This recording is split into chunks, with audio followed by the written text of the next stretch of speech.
What's going on, guys? Welcome back to Pure Evil MMA. I'm your host, as always, Evil Eddie, and today we got a very special guest joining us once again here on Pure Evil MMA. We got Gillian Robertson. What's going on, Gillian? How you doing? I'm doing great. Just got home from my win at Czech Republic, so I'm really just on top of the world. Yeah, oh my God, I was listening on the way home.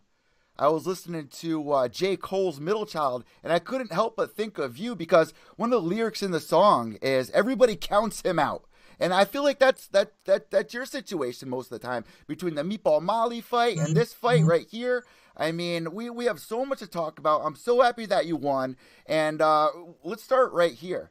Before we even talk about the fight, I saw that you recently just got home, and your dogs welcomed you at the front door. How happy were you to see them? That's one of the roughest things, right? Oh, 100%. My dog's my only roommate, so leaving him is probably the hardest thing for me every time I go. And this time I was actually gone for 3 weeks because I was up in Milwaukee for this camp, so I had to leave him for a long time. So it just feels good to be home with him. And he actually has his own Instagram page, which I saw, Rob the Dog 772, which leads me to my next question before we talk about your fight. What the hell happened to your Instagram? All your pictures are gone. What happened there? So I woke up the morning of weigh-ins, me being dehydrated and miserable, and I had a message from a hacker that said that if I wanted my Instagram account back, then I could pay for it. So I didn't do that, and he deleted all my pictures. I lost about 300, 400 followers, and I ended up having a friend of a friend who knows somebody who works at Facebook, and they were able to help me get my account back, but otherwise I wouldn't have gotten it back. So it was definitely a big surprise to wake up on weigh-in morning to that. What the, that had to stress you out because everybody knows, you work every day to build that social media account. Even the UFC encourages you guys to go out there and use social media as much as you can. This should be illegal. How are people doing this? That's crazy. Oh yeah, like I said, he tried to sell it back to me, and then once I did end up getting back into my Instagram account, he was trying to scam people through my account. So it was just an absolutely terrible situation altogether. I still have people messaging me trying to give me money, and I'm like, no, please don't. You know what's so crazy? You should have pretended to send him money, be like, yeah, send me the address or send me your account number and have the police go through it. But it's just too much. That's so crazy. I feel sorry that happened to you, but things are up and running right now. You're still at the top of the game. You're coming off this amazing win. So let's jump into that fight, the meat and potatoes of things. The first round, I mean, you guys had a lot of transitions. There was a part in the fight where she was rubbing her elbow against her face. Bring us through that fight and what was going through your mind in that very first round. I just watched the fight for the first time today, and by the way the commentators were talking, I feel like they thought I lost the first round, but even watching it again today, I feel like I won the first round. It was definitely back and forth. It was definitely close, but I still feel like I did more and I did enough to win it. She was definitely landing more strikes than me. I feel like she was very explosive on the ground, so I wasn't able to get off a lot of my strikes, but I was in more dominant positions. I was getting my takedown, so I feel like I did enough to win that round. And there's one body kick she definitely caught me with, but other than that, there was nothing really that she caught me with in that fight that really did any damage or it affected me in any way. Even the body kick, I was able to walk through it, and I believe I hit her with the two right after. So I guess I didn't feel like I was in danger at any point, and I felt very strong and very confident in this fight, and I'm ready to get back to work. Now, you were actually walking out to Tyron Woodley's song. What is it? I'll beat your ass or something like that. Yes, I was. What was the decision going into that? I mean, obviously you're training with Dean, you're training with Woodley, and you were out there in this foreign place without your team. You actually had Kayla Haracho. Is that how you say her name? Haracho? Rocco. So did that kind of make you feel more at home? Like you had that Gracie energy, like your family was right there with you when you walked out to that? I feel like, honestly, I train an American Top Team, but really Dean and Kayla are the two people that I work with more than anything else. Usually it's me, Dean, and Kayla in the back room, and we're drilling for hours on end. So I feel comfortable with those two no matter what. So I feel like a big part of my last camp that was missing is that I didn't get a chance to work with Dean. He was up in Milwaukee with Tyron for my whole last camp, and it was short notice fight too, so it was only 3 weeks long, and I didn't feel 100% prepared going into that fight. So this one, I wanted to make sure I was with him for the whole time, and I definitely felt prepared walking in the cage. I felt ready to go in there, and I think it showed. So going into that second round, let's talk about that because that's where you're able to get things done. What were you guys discussing going into that second round? What were you saying in the corner? How did you get your mind right to go in there and get the win this in this round? Honestly, my corner, she was there mostly for I guess just to help me get warmed up and like whenever she came in the cage, well, she asked me, she's like, "Do you want me to tell you anything specific in between rounds?" And I knew the game plan going into it, so I was sticking to my game plan going into the second round. So all she did, she told me to breathe and just calm myself down, and that's all I needed to do was just stay focused because I already knew the game plan. We drilled it for weeks and weeks before this, so it was just maintain that same game plan and go in there and execute it. I mean, watching that fight, it seemed like you were going for submissions nonstop there because right now, after this win, you're now tied for most submissions in flyweight female history. Are you aware of that? Oh yeah, I was made aware of that after this fight, and I believe I'm tied with Montana De La Rosa, who another great submission artist, another young girl too. That I actually I'd expect them to want to match us up soon, but it's definitely a great feat for both of us. Well, let's talk about that. You said that you want to get on UFC Miami. Oh yeah, that's coming up, I believe, April 27th. So it'd be a nice quick turnaround, and something local for me would be awesome. Yeah, because you're down in Florida right now, but you're also a Canadian. And really quick, just kind of detour this while we're on the Canadian thing. GSP retired this week, and we're going to jump back into the fight. But GSP retired this week. You're a Canadian. What does that mean to you? Like, who is GSP to you? I just feel like GSP in general is one of the greatest martial artists in the sport. So for him to retire, he's a legend, you know? So it's, well, he had an amazing career for everyone to look up to. Being out in Canada and seeing what he was able to accomplish. A guy that's not really a shit talker. He goes in there and he was really technical. He was really just a professional round and around. It's got to be so inspiring as a Canadian to see somebody like that from your area that was able to break down so many walls and build the sport. Because now, Ronda knocked down walls, but really GSP for the Canadian market opened up so many doors to show people that, Canadians have some great talent. And now here you are getting a win, being tied for, most submissions in UFC history. Do you kind of feel like you want to pave the same type of path as a Canadian female fighter to, not try to top GSP, but just represent Canadian fighting? That, as well as, like you said, to represent mixed martial artists. I feel like he is someone who was popular because of his skill, not because of how he talked himself up. And it's not like he was shit talking his way to the top. He made it there because he was just that good. So you've actually been at ATT since you were 16 years old, and now you're only 23, right? You're still very young. Yes. So how does it feel to be in there, be with the big boys, the big girls, train with Dean? I mean, what does Dean bring to your game? How does he, make you a complete fighter? What does he add to you? Oh, Dean, he was the person who I started with when I was 16 years old. Wow. He had a school in Port St. He had his own school, an American top team school in Port St. Lucie, Florida, and that's where I grew up. So I've lived there since I was 7 with my parents, and then started training at his school when I was 16. So I've literally been with him since the beginning. So his style is my style. He created me as a fighter. So anything that I feel like he just adds to my game 100%. Like, we think on the same wavelength, and if I can't have him in my corner, I don't really want anyone else there. It seems like you really perform well out of your comfort zone. Do you feel that way as well? Like when you're uncomfortable? Because I think last time we spoke, and correct me if I'm wrong, I think you were telling me that like your plane got delayed and you were just kind of getting frustrated. You're going to a new area, right? That was you, right? Yeah, that was when I went to Liverpool. That happened. Yeah, to fight Molly. Oh my God, yeah. Oh my God. Let's go back to that really quick because after our interview, Molly freaked out. You actually called it here on Pure Evil MMA what you were gonna do, and I remember the comments I was getting, and people were sending to you after that interview. People were pissed off, especially UK fans saying that you were going to go in there and finish Molly. I mean, how good did that feel when you were able to get that win and just prove everybody wrong?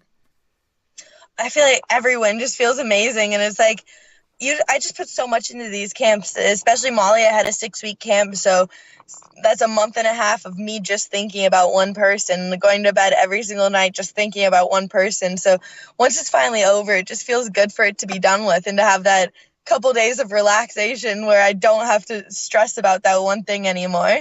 Well, also on that same note with the Molly fight, she came in a little bit overweight. What was going through your head in those moments? Because you put in all this work, you're all the way, out there. So it's like, do I really want to, not take this fight? I'll still get, 20%. I'll still get paid.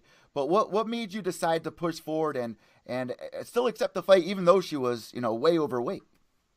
Uh, I believe she was only like a pound and a half over the pound and a weight. yeah. And whenever she weighed in for official weigh-in, and then the commission gave her an extra hour to cut it, and then if she couldn't cut it, then I was gonna get awarded my extra 20%. So at that point, I was just hoping she wouldn't make weight, because I was like, all right, I get paid a little extra. There was no point where I ever that extra pound wouldn't have stopped me from having the fight ever, unless it's to like an extreme extent. Like I wouldn't fight like with Mackenzie Duran, how she came in 7 pounds over that one time. But if it's just a couple pounds, it won't make a difference. And you know what? Something else that we can pat you on the back for is that win over Molly. You actually broke the pattern that was being followed with people missing weight and then going in there and getting a win. Darren Till. There was a couple people that missed weight last year and ended up getting a win and getting awarded. And you actually put an end to that. So congratulations on that. Now, really quick, going back to your fight against Veronica, she's a tough cookie. Did you feel like the UFC was trying to set her up because she was on a 2-fight losing streak, and they're like, let's set you up with Gillian. Let's see how you do there. Did you feel like, a little disrespected there? Like they were kind of undermining you? You were coming off a loss there. How did you feel with that matchup? From the beginning, I feel like any fight's a winnable fight for me. I've never denied a fight, because every time I'm offered one, I'm like, yeah, I can definitely win that. I feel like I have potential to take out any girl in this division. My fighting style, just in general, is going to be dangerous to any girl. My submissions can come out of nowhere, so it's like I can catch anyone, I feel like. And so I always saw it as a winnable fight. I feel like I never saw it as the UFC trying to set me up, I guess. I feel like I always look at it as them trying to set the other person up. That's how it goes in my mind. But I guess that's just a confidence thing for me. Like, from the beginning, I'm always looking at it like, oh, no, like, they're trying to give me an easy matchup so then I can, they just want to get me back in there. They want to get me back in there. And that's just the way I always think. It's always positivity, always looking at it. Go ahead. When I found out that they were matching her up against you, I was like, all right, they gave her Ashley Evans Smith, very tough girl. Then they gave her Andrea Lee, and then I was like, all right, what are they going to do next with her? And then I see your name get brought up. I was like, they're not doing this girl any favors, whether she knows it or not. She's getting thrown right into the dog pit. So, did you get to talk to Veronica after the fight? What kind of a person is she? She seems like a lovely girl.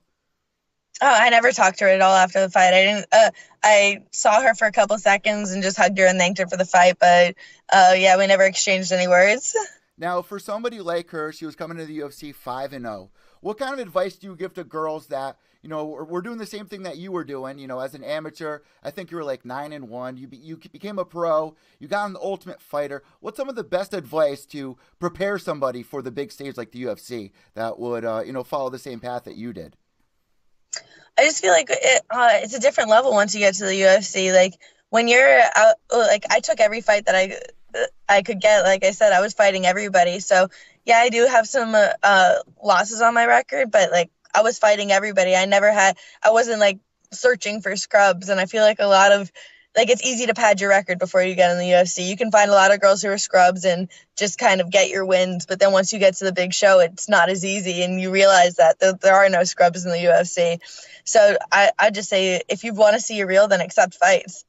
So I have one more question, and then we actually have a fan question for you really quick. My next question is, when we're talking about UFC Miami, do you have anybody in mind that you would like to fight? Uh, anyone? I Anyone, feel like anyone. I feel like I definitely deserve at least a top 15 opponent now. Like you said, I have the most wins in the flyweight division right now, or I'm tied for the most wins in the flyweight division, and I feel like I definitely deserve it. I feel like there's no reason I shouldn't get someone in the top 15. So let's go into the fan questions. This one comes from Scott Kenyon over in the UK. He says, ask her when her calendar's out. Do you have a calendar or something like that? Like a photos? Or is he just making this up? Yeah, I have no idea what he's talking about. He probably just wants you to publish a calendar with, with all your photos that are now missing. He also Yeah, sends in this question. Ask Gillian, since she always fights away from home and likes to travel, is there anywhere she'd like to visit for a fight? What country next? Um, well, like I said, I would love to get on UFC Miami. That'd be something nice to have something local. But I know there's also an Ottawa card coming up in Canada, and there's also UFC Glasgow coming up soon. And as you guys know, I'm originally from Canada, and then both my parents are from Scotland. So I'd love to be on either one of those. All right, that's an awesome answer because there's so many places that the UFC opens up doors for you guys to travel. And what do you think your favorite place? Right, a question from me. What do you think your favorite place so far that you've been able to perform at has been? Um, Prague was absolutely gorgeous to be out there. Just the city itself was amazing. It's just there's so many. The architecture there was just so unique, and I love being in that city. Hey, why don't you bring your dog with you? I mean, he's sitting at home, he's missing you. I'm sure you have somebody watching him, but you see people like Rose Namajunas is one that brings her dog everywhere. Why don't you bring your dog with you? I'm pretty sure her dog's a little bit smaller Yeah, than that's mine. true. Yeah, an 80-pound pit bull doesn't really fit in a purse too well. I know her dog's probably like 30 or 40 pounds, so she can probably bring him a little places a little bit easier. But I definitely miss my dog whenever I'm gone, and if I get on UFC Miami, he'll be with me there. Oh yeah, definitely. And you know what? Honestly, I can relate there. I'd actually be a little nervous. Even like I have a little dog, I'd be nervous to put him on the plane, like underneath, like the cabin. That would just freak me out. I wouldn't like that. So before we end the interview, I have quickly pro picks. Cynthia Calvillo, she wants to fight Tatiana Saras. You actually fought Cynthia before you guys were in the UFC, right? Yes. How do you see that fight going if she gets it? Cynthia versus Tatiana. How would that fight go in your mind? I feel like Tatiana is honestly probably going to be a future champ. Like she's a threat to a lot of girls in the division. Her wrestling is just that next level thing. But like when I fought Cynthia, it was actually on 5 days' notice that I took that fight, and we ended up going to a decision. And I know she has good jujitsu. I know she has heavy top pressure, but I don't know if she can handle the wrestling of Tatiana. She, like I said, she's just that next level thing. Yeah, nobody wants to fight Tatiana, and she has an amazing story herself. This is my last question to you. One last pro pick: Thug Rose versus Jessica Andrade. How do you see that fight going? Who's your pro pick on that? Um, Andrade is definitely a huge threat with her wrestling and the way she put down Carolina last time with like her power behind her hands. So it's definitely going to be a hard fight, but I'm always Team Rose. Yeah, Thug Rose, man. I can't believe how far she's come. A girl that everybody undermined, just like you, on The Ultimate Fighter, and to see what she's able to do gives hope and faith to everybody. And now you are also paving that same path. So, Jillian, I want to thank you so much for joining us once again here on Pure Evil MMA. You know what we like to do at this point in the interview. I hand the imaginary microphone over to you if you have any sponsors, shout outs, anything at all. The floor is now all yours. Just shout out to my sponsors, Creating Better Days CBD, Chef Fit Meal Plans, and FTWR brand, where you can get your Savage shirts. And if you want to follow me on Twitter or Instagram, it's Savage_UFC. And hopefully nobody will hack that account. Hey, really quick, you're bringing up CBD. Do you give your dog CBD? Is he getting a little older? Do you give him CBD? Do you play around with that? Yeah, I do give my dog, I have CBD treats from Creating Better Days, as well as CBD drops that he gets every day because he has terrible hips, and that stuff has made it so much better. It's so cool to see what our generation is doing, knocking down so many walls. Jillian, thank you so much. Before we let you go, can you just say, hey guys, it's Gillian Robertson, and you're listening to Pure Evil MMA? Hey guys, it's Gillian Robertson, and you're listening to Pure Evil MMA. Thank you, Jillian. Enjoy the rest of your day, and God bless. Thank you. Have a wonderful day.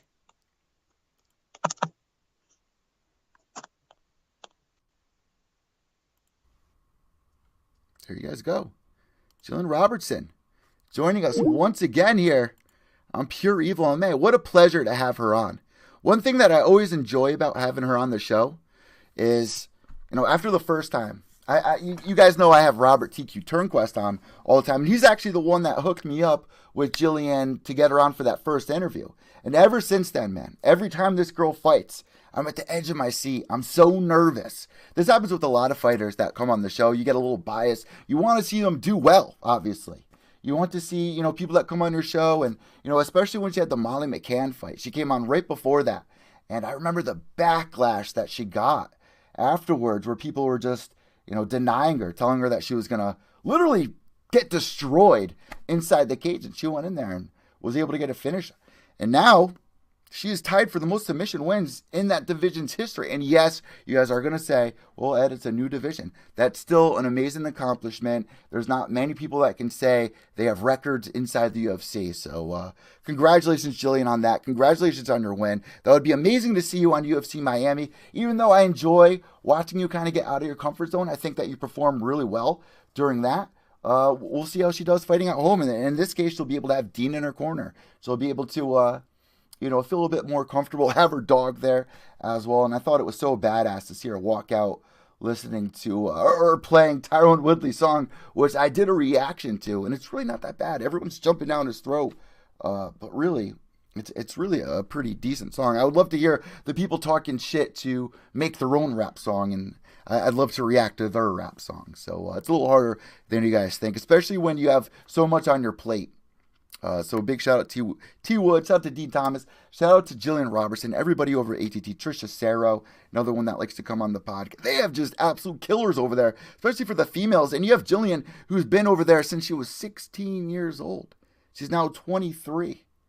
It's so super impressive. So always nice catching up with Gillian. Guys, she has 6 wins. 5 of those wins being submission. Absolutely brutal. All right, so I got a treat for you guys before I let you go here on this live interview. This part's going to be cut out of the actual podcast, and that's part of the announcement. We're going back to the OG style of Pure Evil MMA for iTunes, Spotify, Podbean, Player FM, Stitcher, wherever you're listening to the actual audio podcast. And if you haven't listened to audio podcast, guys, and you're watching here on YouTube, Periscope, wherever, go check out the audio podcast. We're getting thousands and thousands and thousands of downloads every 28 days. It's amazing to see. We're also doing a podcast with Ultimate Fighter Season 10, first pick, James McSweeney, called Gloves Off. We just released our 12th episode. But for those of you guys that are new to Pure Evil MMA, you may not remember or have no idea what I'm talking about when I say we're going back to the OG style of this program, which really consists of, doing the intro, obviously. Then we go into 3 to 4, maybe 5 of the biggest MMA news stories. And we like to split that up throughout the podcast. We'll put an interview in there, which Gillian's interview will be on the new podcast. I think it's episode 203 of Pure Evil MMA podcast, which, it's a lot of that's a lot. That's 400 hours of content that I've released here on this program. Also, guys, PureEvilMMA.com. Catch up on all the latest and greatest MMA news. And on top of our picks, live results. We just did our live results for this last card. And we have UFC 235 coming up, which I will be doing a live fight companion with some of the other journalists over at PureEvilMMA.com. Speaking of journalists over at PureEvilMMA.com, shout out to Miles Hutton, who his tweet was just mentioned and shown on Dan Hardy's show Inside the Octagon. So pretty cool. Congratulations, Miles. Miles, always nice to see one of our own making big steps and getting acknowledgement. Absolutely awesome, guys. Make sure to subscribe down below here. Give us a thumbs up. Leave a comment. Who would you guys like to see us have on the show next? And not only that, with the pro picks, Cynthia Calvillo versus Tatiana Suarez, if that fight happens, who are you picking? Also, Thug Rose versus Jessica Andrade. Who would you pick there? Comment down below. Give us a thumbs up. And also, guys, I'll say this one last time. Subscribe on Spotify, iTunes, Podbean, Stitcher, YouTube, and Periscope. I'm Evil Eddie from Pure Evil MMA, PureEvilMMA.com. Remember, guys, without evil, there's no purity. White knuckles to the end. Behave yourselves.